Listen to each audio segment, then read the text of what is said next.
இந்த உலகத்துல நல்லவன் கெட்டவன் யாரும் கிடையாது, எல்லாரும் கெட்டவன்.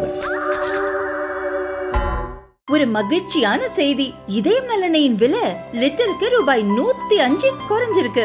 செப்டம்பர் 2023ல 1 லிட்டர் இதயம் நலனையின் அதிகபட்ச விலை ரூபாய் 503. ஆனா இப்ப 1 லிட்டர் இதயம் நலனையின் விலை ரூபாய் 398 மட்டும்தான் தமிழ்நாட்டுல.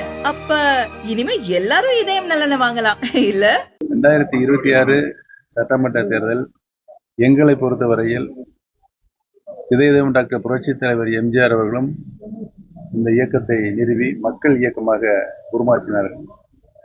3 முறை முதலமைச்சராக, யாராலும் வெல்ல முடியாத முதலமைச்சராக அவர்கள் தமிழகத்தை ஒரு நல்லாட்சியை, சிறப்பான ஆட்சியை நாட்டுக்கு தந்தார்கள். புரட்சித் தலைவர் அவர்களை தொடர்ந்து மாண்புமிகு அம்மா அவர்களும் 30 ஆண்டு காலம் கழகத்தினுடைய பொதுச் செயலராக பணியாற்றி இந்த இயக்கத்தை யாராலும் வெல்ல முடியாத இயக்கமாக உருமாற்றி கழகத்தினுடைய தொண்டர்களிடத்திலும் நிர்வாகிகளிடத்திலும் தந்திருக்கிறார்கள். அந்த நிலை மீண்டும் உருவாக வேண்டும் என்று சொன்னால், பிரிந்து கிடக்கிற அனைத்து இந்திய அண்ணா முன்னேற்ற கழகத்தினுடைய சக்திகள் அனைவரும் ஒன்றிணைந்து நின்றால் மீண்டும் மாண்புமிகு அம்மாவுடைய ஆட்சி தமிழகத்தில் நிலைநிறுத்தப்படும் என்பதை தெரிவித்துள்ளது.